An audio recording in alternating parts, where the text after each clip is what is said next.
welcome back to my channel. If you are new here, I am a mom of an autistic daughter and I struggle with mental health issues. Today's video, I am going to talk about my labor and delivery with my daughter. So it was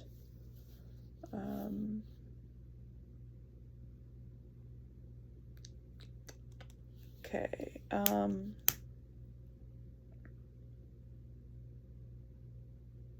My due date was September 7th, 2026 was my due date.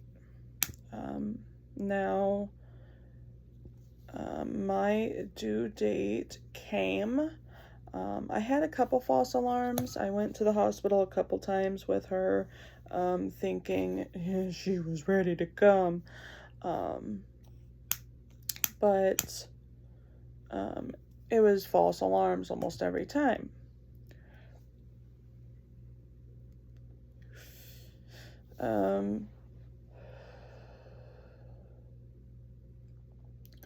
When September 7th, 2016 came, I had an appointment set up to do a stress test. I went in to do the stress test and I was watching the, like the contractions and all that stuff. There was no contractions. Although she got the hiccups a lot. So all you see is going thump, thump, thump, thump.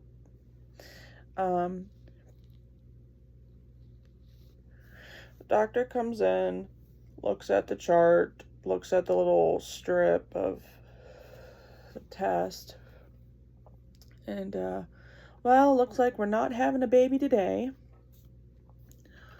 And my mom and I believe my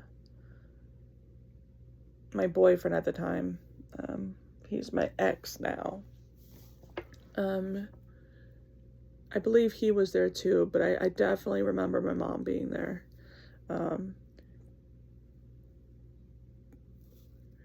And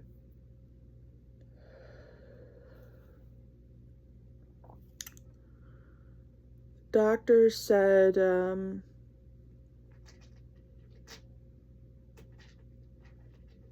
we're gonna, if you don't have her by next week, we're gonna schedule an induction. So this is, like I said, this is September 7th, 2016, my due date, and if I would have went another week to do an induction, I would have been 41 weeks.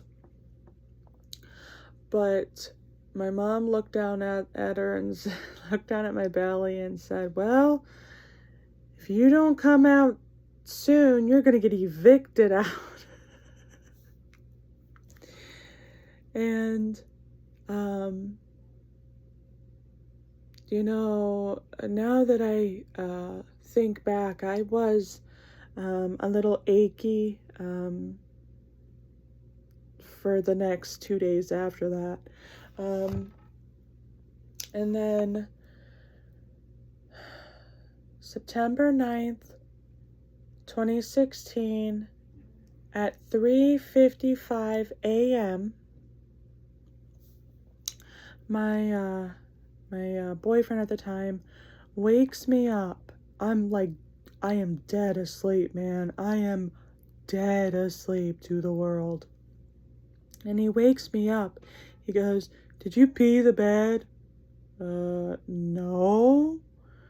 He goes, well, I think your water broke.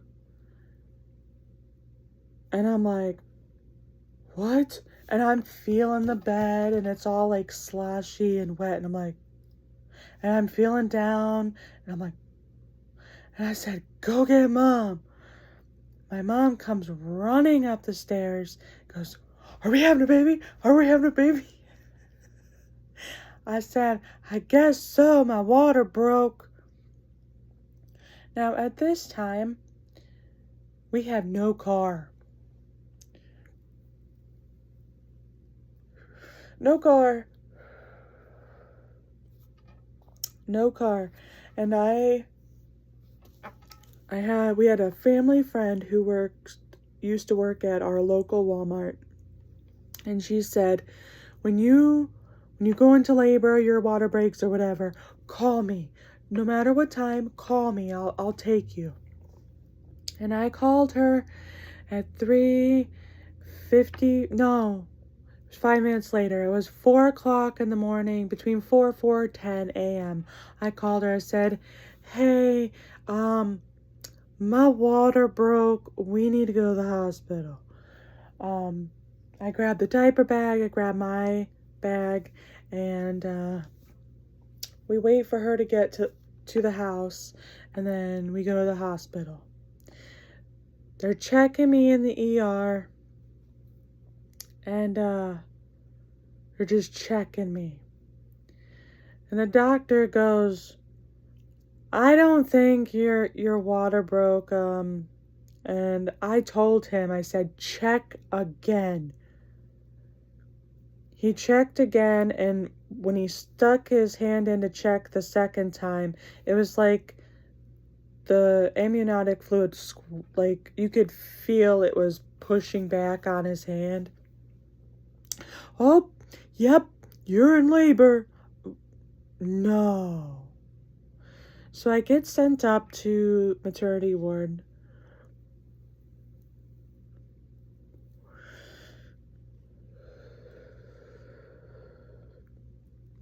And I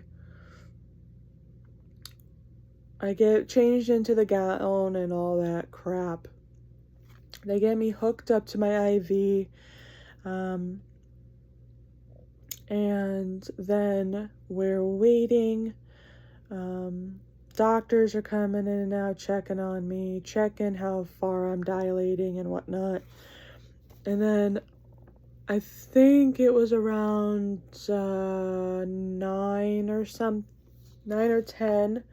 I think I got the Pitocin. Yeah, the Pitocin to get the labor moving, I guess.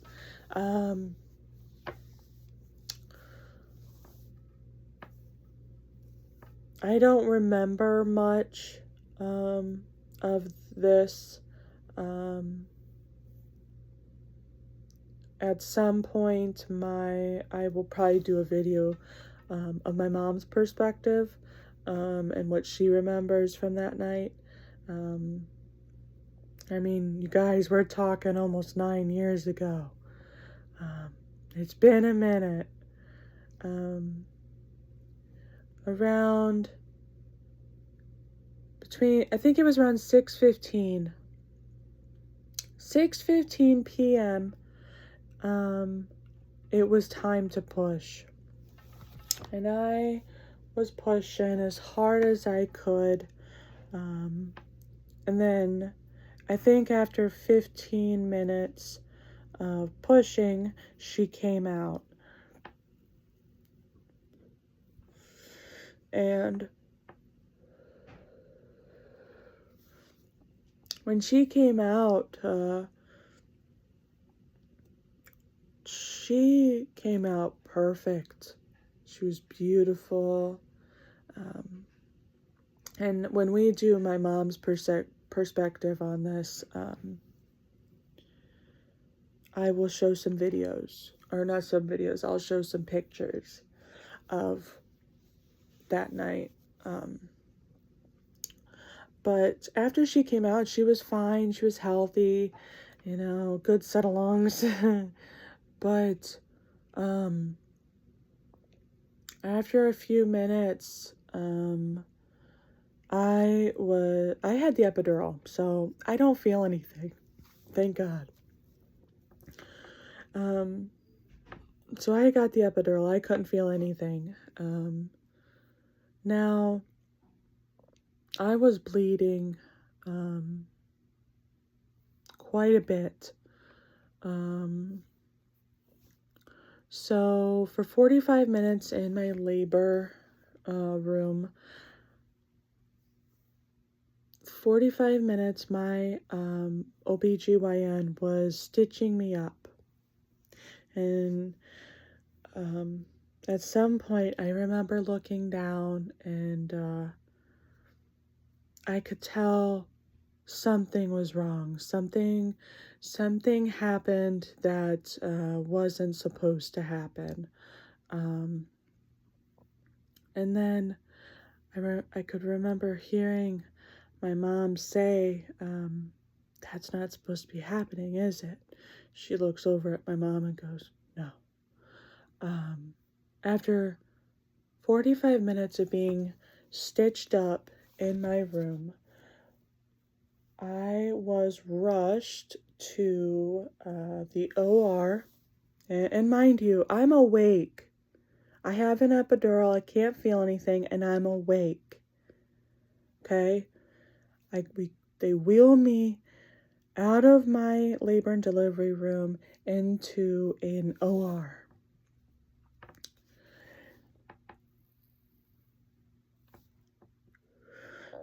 And I remember laying there. The lights were bright, a lot of them, and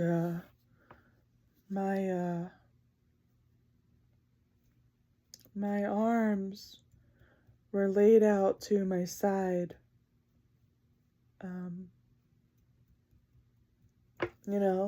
like that, like they were to the side.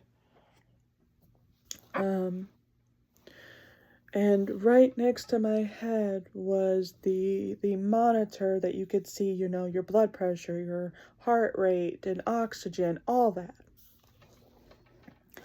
And I remember watching my numbers just drop. And I could see my oxygen dropping, my heart rate dropping, my blood pressure dropping. At one point, my blood pressure, my heart rate, and my oxygen were all in the low 50s to high 40s. And I've watched a lot of untold stories at the ER that are based off of real stories, real, medical advice and medical treatments, okay? Now, I remember my arms starting to hurt, my elbows and my shoulders just started hurting. My doctor had to request sutures 3 or 4 times, maybe more, while I was in that OR room. Now, I remember at some point my OBGYN saying, A positive stat. When you hear that word stat, you know from watching certain things that are based off of reality, you know that the word stat means you better hurry up and get whatever you were asked to get on the double. And all of a sudden, I'm worried. At this point, I have asked probably 6 times, when can I go back to my baby? When can I go back to my baby and my family? I want my baby. I want to hold my baby. And all they kept saying is, we're doing everything we can to make sure you can. I could tell they were not promising that I would go back to them. They were not promising that to me at all. Then finally, after what seemed like forever, something weird happened. I'm watching my heart rate and my blood pressure change. You know, I watched it go from, my heart rate was at 78, watching it go down to 68. Blood pressure was 64 and watching it drop down to 58. Oxygen, watching it drop down to 52. And then they would climb back up a little bit and drop back down. And then they would stay down and drop down a little more. Now, remember I said, all the bright lights of the OR, right? At some point when my blood pressure dropped down, really down, I looked up to the ceiling. And when I looked up, I could see the OR lights. They have a very specific color to the light, right? And I looked a little to the left, just trying to distract myself, trying to keep myself going. I remember when I looked up to the left just a little bit, I remember seeing this bright light as if there was like one of those windows up in the ceiling where you could see the sun come in. But there was no window. There was no window, and the light was more beautiful than the actual sun. And I just heard this voice telling me, Morgan, don't go to sleep. Don't close your eyes. If you close your eyes, you'll never wake up. I knew in that moment, I was so tired. I mean, I had been up at 3:55 a.m. and in labor all day long. I was tired, and then the energy of pushing. I was so tired.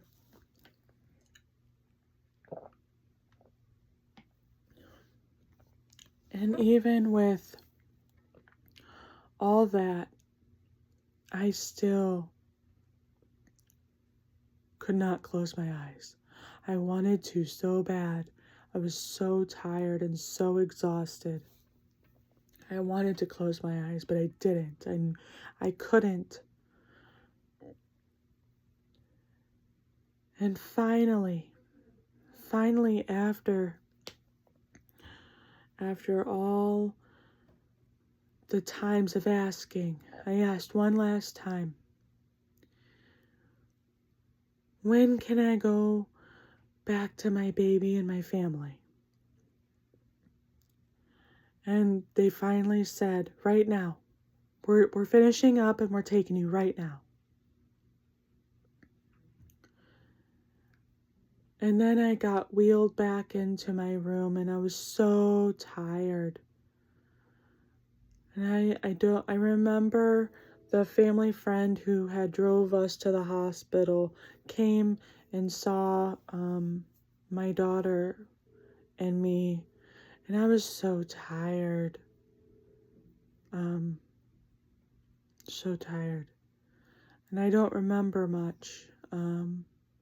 But later I found out that I had lost 2.5 pints of blood, and I had gotten over 750 stitches. My daughter was a vaginal birth, and I was told what had happened was there's a sling around the uterus that helps, keep everything together where it's supposed to be. And after my daughter came out, I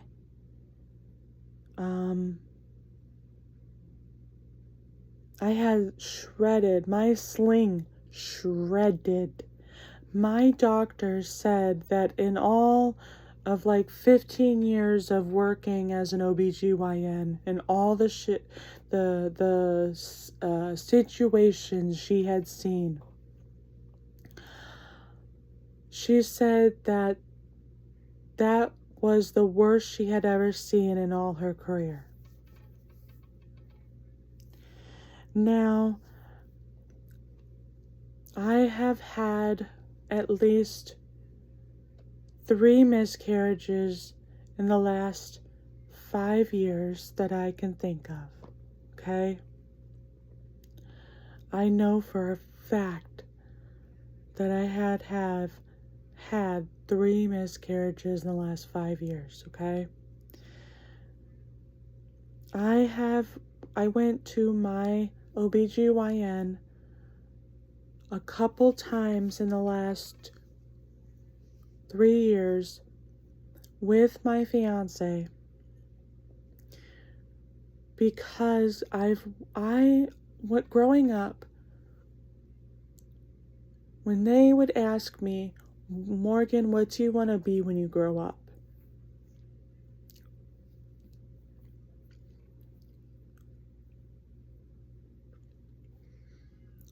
My answer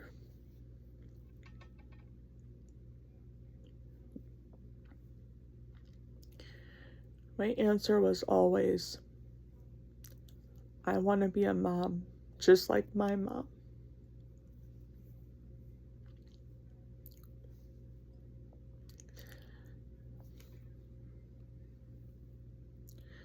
So I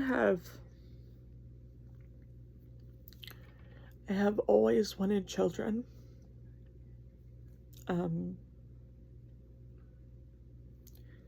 It was one of the main things in life that is extremely important to me. In a way, it feels like it's something that I'm supposed to do and what I was meant to do. So, after I had my daughter and went through what I went through, there was a question whether or not I could even have kids after that.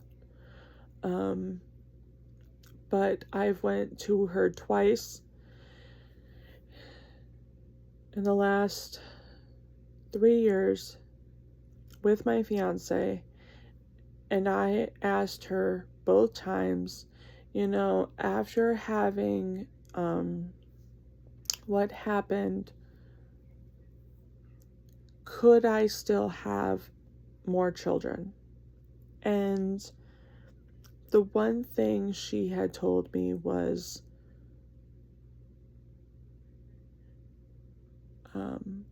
yes. The answer is yes. Yes, you could possibly carry another child. But first, you need to lose weight. You need to get your weight down. That is a big contribute to the concerns. So for the last 3 years, I have been on a weight loss journey. Even with all the stuff I struggle with, mental, PTSD, trauma, whatever, being a mom and having the ability to carry another child means more to me than to let a binge eating disorder that has to do with trauma and PTSD overtake my ability to be a mom and carry another child. So over the last 3 years, from where I started to where when I last was weighed, I have lost 116 pounds. Now, I never in my life wanted to be as heavy as I was. I never wanted to be like that. But there are things that I went through in my life and things that I've mentally struggled with that contributed to me eating as much as I have and getting as big as I did. Now, don't get me wrong, I still have a ways to go. And I'm not going to lie, over the past few days, I've struggled with that binge eating disorder. And I know this. And because I know this, I will fight it at all cost. And you know, I'm not just doing this because I want to have a baby. I'm doing this because of my health. Because a lot of people in my family have heart issues, diabetes, high cholesterol, high blood pressure. And I want to be as healthy as I can be. I want to feel the best I can ever feel. And I want to be able to play with my kids. I can't play with my daughter very much right now because of my weight, because of pain, because of issues that I have and struggle with. And I don't like it. It makes her cry. I see her cry because she doesn't get to play with me, and it upsets me. It breaks my heart. I don't want to be like that. I don't want her to feel that way. And I want a better life, and I deserve a better life, and she deserves a better life. I almost died for her. And I would be happy to do it again.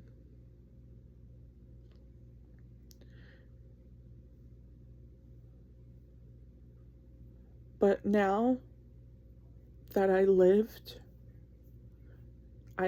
through that. I survived. And because I survived, now it's time for me to fight for the life that I have. So I'm going to continue this weight loss journey. And I'm hoping that by it is June 23rd. It is Monday, June 23rd, 2025. If I work hard and continue to work hard and continue to work on myself, my goal is to lose 82 pounds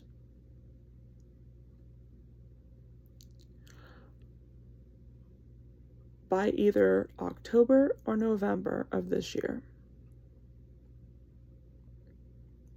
Because my goal is to be able to get a full clear from my doctor. My fiance was there with me when I had my appointment. After what I went through, getting